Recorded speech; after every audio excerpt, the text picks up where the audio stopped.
Hi friends, आपका स्वागत है TN Tripathi study civil services में। हम लोग NCERT पढ़ रहे हैं। ज्योग्राफी क्लास 7 चैप्टर 9 रेगिस्तान में जीवन। अध्याय 5 में हम पढ़ चुके हैं कि पेड़ पौधे पशुओं एवं मनुष्यों के लिए जल ही जीवन है। बिना जल के इम्पॉसिबल है, जीवन को जिया नहीं जा सकता। हर चीज़ इम्पोर्टेंट है जीवन के लिए, हवा भी इम्पोर्टेंट है, जल भी, एटमॉस्फेयर का हर चीज़, तो उसमें जल एक मतलब इम्पोर्टेंट इंग्रेडिएंट्स हैं। जहाँ पीने के लिए जल ना हो, मवेशियों को चरने के लिए घास ना हो एवं फसलों के उगने के लिए जल ना हो, ऐसा स्थान पर किसी भी जीव के लिए जीवन कठिन होगा। जैसे थार डेजर्ट अपने भारत में है, Sahara desert South Africa continent में है, तो इस टाइप के जो डेजर्ट में जीना थोड़ा सा इम्पॉसिबल होता है, बहुत मुश्किल होता है, पर पेड़ पौधों के लिए भी और जीव जंतुओं के लिए भी। अब हम विश्व के उन स्थानों के बारे में पढ़ेंगे जहां लोग अत्यधिक कष्टकारी तापमान में भी जीना सीख चुके हैं। इनमें से कुछ स्थान आग की तरह गर्म हैं तो कुछ बर्फ की तरह ठंडे हैं। लाइक ठंडा जैसे डेजर्ट लद्दाख को कहा जाता है अपने भारत में। रेगिस्तान एक शुष्क प्रदेश है जिसकी विशेषताएं अत्यधिक उच्च एवं निम्न तापमान एवं विरल वनस्पति हैं। मतलब वहाँ पे विरल वनस्पति, ये ब्रैकेट में जो लिखा हुआ है, मतलब बहुत कम पाई जाती हैं, और उच्च तापमान, बहुत अधिक तापमान होता है रेगिस्तान में। ठीक है। इनमें से कुछ स्थान आग की तरह गर्म होते हैं, बर्फ की तरह ठंडे होते हैं। ये विश्व के रेगिस्तानी क्षेत्र हैं। इन क्षेत्रों में कम वर्षा, विरल वनस्पति और चरम तापमान होते हैं। तापमान के आधार पर रेगिस्तान गर्म या ठंडे हो सकते हैं। मतलब ठंडे रेगिस्तान भी होते हैं और गर्म रेगिस्तान भी होते हैं। रेगिस्तान वर्ड का मतलब होता है वहाँ पे कुछ विरल तरीके से जीवन को जीना, और गर्म भी हो सकता है और ठंडा, क्योंकि बहुत ज़्यादा जहाँ ठंडा होगा वहाँ भी वनस्पति का उगना मुश्किल होता है, और जहाँ बहुत ज़्यादा गर्म होता है वहाँ भी। इन स्थानों में जहाँ कहीं भी थोड़ा बहुत जल उपलब्ध होता है वहाँ कृषि करने के लिए बस जाते हैं। गर्म रेगिस्तान सहारा। विश्व एवं अफ्रीकी महाद्वीप के मानचित्र को देखिए। उत्तर अफ्रीका के बड़े भूभाग पर फैला सहारा के रेगिस्तान का पता लगाएं। यह विश्व का सबसे बड़ा रेगिस्तान है। यह लगभग 8.54 लाख वर्ग किलोमीटर के क्षेत्र में फैला हुआ है। क्या आपको याद है कि भारत का क्षेत्रफल 3.2 लाख वर्ग किलोमीटर, मतलब भारत से भी बड़ा, कितना, लगभग 2.5 गुना बड़ा है भारत से बड़ा। अकेले सहारा डेजर्ट कई सारी कंट्रियों में है। सहारा रेगिस्तान 11 देशों में घिरा हुआ है। ये देश बहुत इंपॉर्टेंट है, याद होना चाहिए। 11 देश: अल्जीरिया, चाड, मिस्र, Libya, Mali, Mauritania, Morocco, Niger, Sudan, Tunisia और पश्चिमी सहारा। रेगिस्तान के बारे में सोचते समय आपके मस्तिष्क में तुरंत ही रेत का दृश्य उभरता है, परंतु सहारा मरुस्थल बालू की विशाल परतों से ढका हुआ है नहीं, वरन वहाँ बजरी के मैदान और नग्न चट्टानी सतह वाले उत्थित पठार भी पाए जाते हैं। ये चट्टानी सतहें कुछ स्थानों पर 2500 मीटर से भी अधिक ऊंची हैं। ये यहाँ पे सहारा डेजर्ट ये इतना दूर तक है। यहाँ ये बॉक्स में क्या है, आपको जानकर आश्चर्य होगा कि आज का सहारा रेगिस्तान एक समय में पूर्णतः हरा भरा मैदान था। सहारा की गुफाओं से प्राप्त चित्रों से ज्ञात होता है कि यहाँ नदियाँ तथा मगर पाए जाते थे। हाथी, शेर, जिराफ, शुतुरमुर्ग, भेड़, पशु, बकरियाँ सामान्य जानवर थे, परंतु यहाँ के जलवायु परिवर्तन ने इसे बहुत गर्म एवं शुष्क प्रदेश में बदल दिया। इस नीले बॉक्स में क्या है, सहारा के अल्जीरिया क्षेत्र में जो त्रिपोली लीबिया के दक्षिण भाग में स्थित है, यहाँ का सबसे अधिक तापमान 1922 में 57.7 डिग्री सेल्सियस दर्ज किया गया है। जलवायु सहारा रेगिस्तान की जलवायु अत्यधिक गर्म एवं शुष्क है। यहाँ की वर्षा ऋतु अल्पकाल के लिए होती है। यहाँ आकाश बादल रहित एवं निर्मल होता है। यहाँ नमी संचय होने की अपेक्षा तेजी से वाष्पित हो जाती है। दिन अविश्वसनीय रूप से गर्म होते हैं और दिन के समय का तापमान 50 डिग्री सेल्सियस से ऊपर पहुंच जाता है, जिससे रेत एवं नग्न चट्टानें अत्यधिक गर्म हो जाती हैं। इनके ताप का विकिरण होने से चारों तरफ सब कुछ गर्म हो जाता है और रातें अत्यधिक ठंडी होती हैं तथा तापमान गिरकर हिमांक बिंदु लगभग 0 डिग्री सेल्सियस तक पहुंच जाता है। जितना रेगिस्तान का दिन गर्म होता है उतना ही रेगिस्तान की रात ठंडी होती है। वनस्पति जात और प्राणी जात। सहारा रेगिस्तान की वनस्पतियों में कैक्टस, खजूर के पेड़ एवं एकेसिया पाए जाते हैं। यहाँ कुछ स्थानों पर मरुस्थान खजूर के पेड़ में से घिरे रहित द्वीप पाए जाते हैं।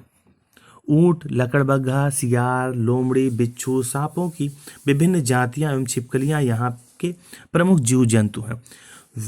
बॉक्स में वैज्ञानिकों को तो यहाँ से मछलियों के कंकाल भी मिले हैं। आपके अनुसार ये क्या हो सकते हैं? लोग। सहारा रेगिस्तान की कष्टकारी जलवायु में भी विभिन्न समुदाय के लोग निवास करते हैं जो भिन्न भिन्न क्रियाकलापों में भाग लेते हैं। इनमें बेदुइन एवं तुआंगरे भी शामिल हैं। चलवासी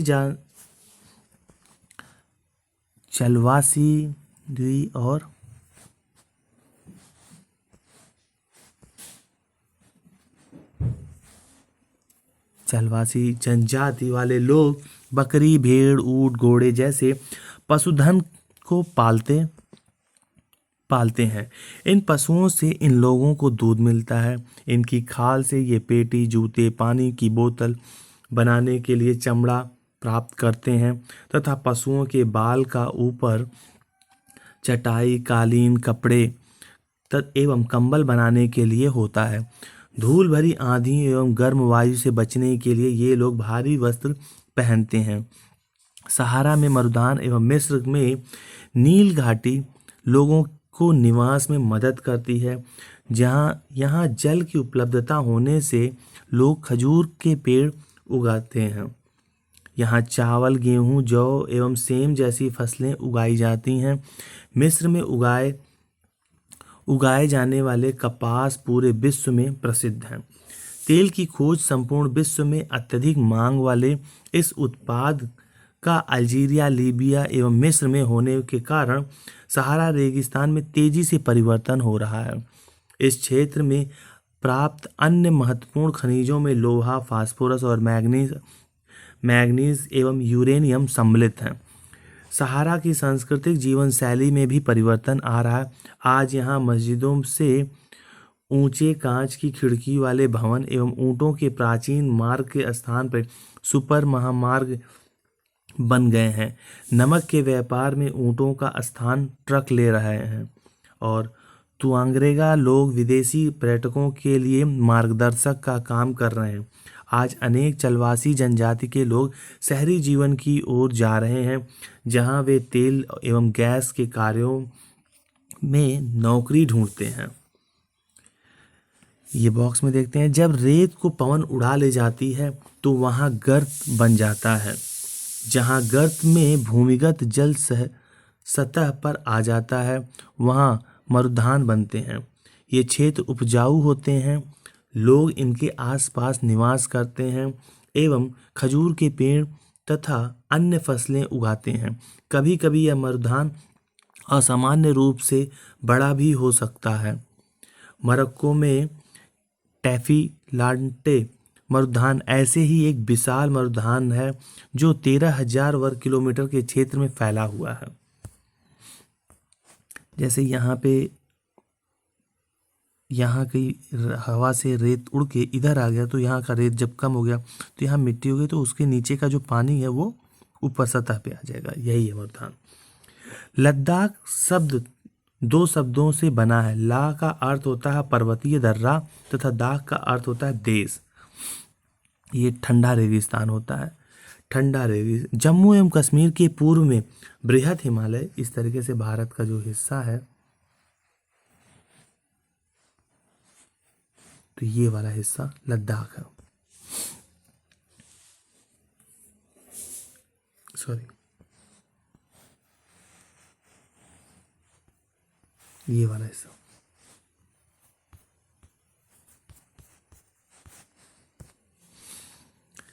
बृहद हिमालय में स्थित लद्दाख एक ठंडा रेगिस्तान है।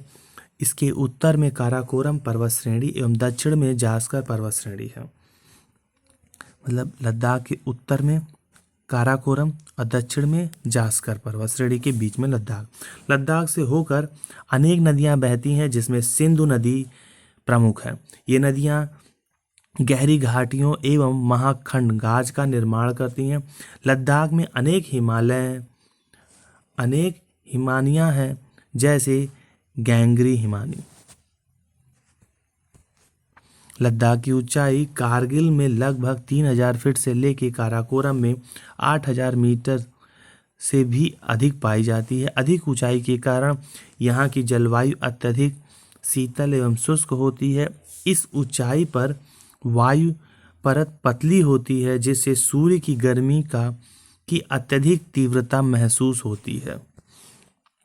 ग्रीष्म ऋतु में दिन का तापमान 0 डिग्री सेल्सियस से कुछ ही अधिक होता है एवं रात का तापमान -30 डिग्री सेल्सियस से नीचे चला जाता है। शीत ऋतु में यह बर्फीला ठंडा हो जाता है। तापमान लगभग हर समय -40 डिग्री सेल्सियस से नीचे रहता है। चूँकि यह हिमालय में वृष्टि छाया क्षेत्र में स्थित है, अतः यहाँ वर्षा भी बहुत कम होती है। बॉक्स में पृथ्वी के सबसे ठंडे स्थानों में से एक द्रास लद्दाख में स्थित है। ये देखिए लद्दाख का हिस्सा। मुश्किल से 10 सेंटीमीटर प्रति वर्षा होती है। पहले ये बॉक्स देख लेते हैं। लद्दाख को खा पा चांद भी कहते हैं, जिसका अर्थ होता है हिमभूमि। ये इंपॉर्टेंट है।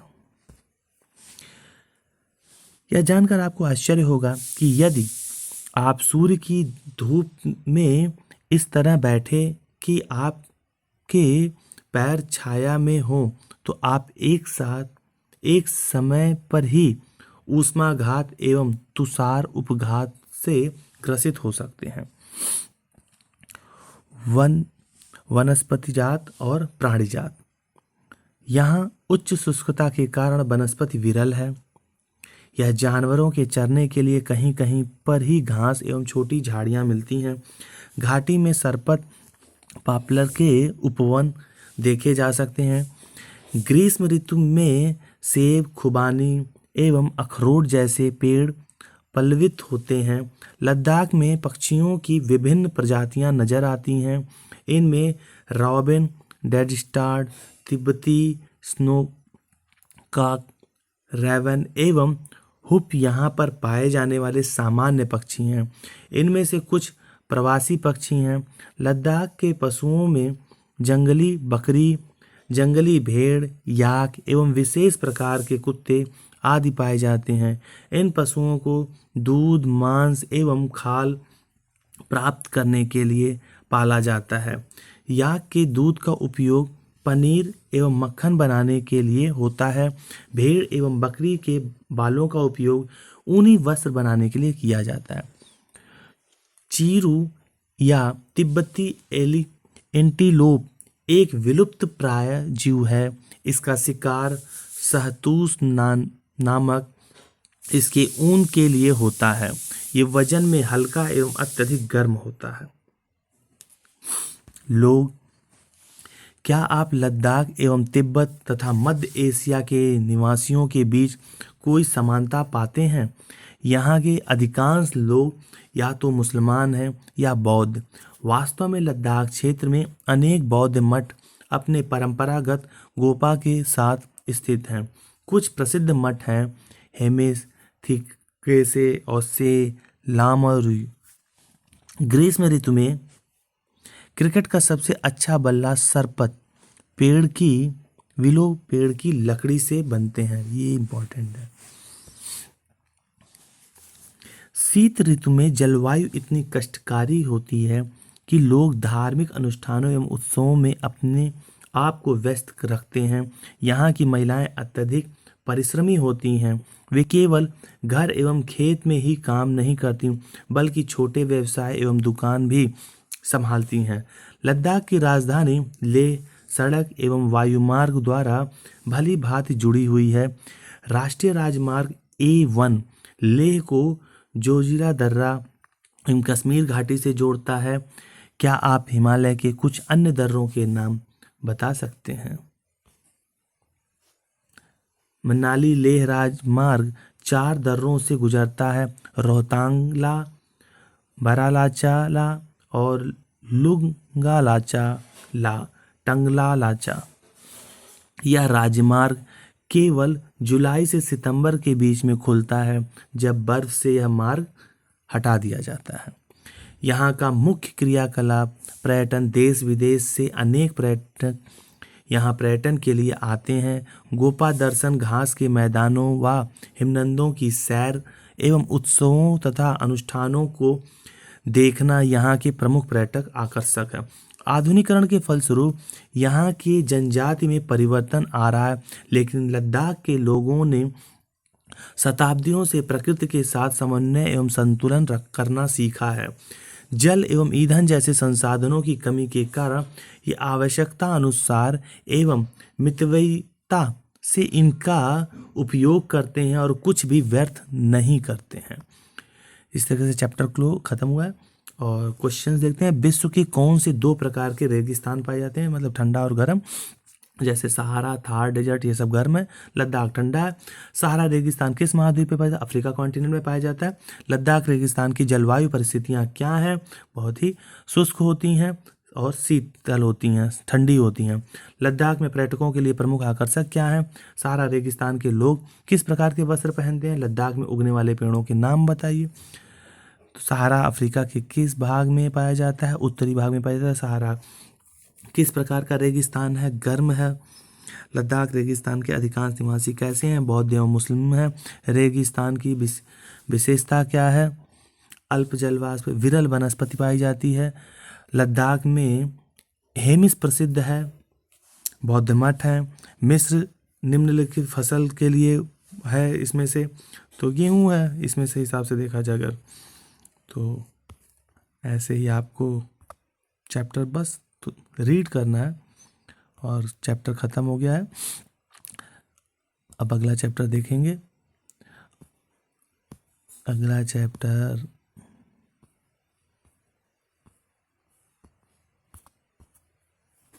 बस ख़त्म हो गया है। आज क्लास 7 ख़त्म हो गया, अब क्लास 8 देखा जाएगा। तो चैनल को लाइक करें, सब्सक्राइब करें, ढेर सारा शेयर करें। Thank you.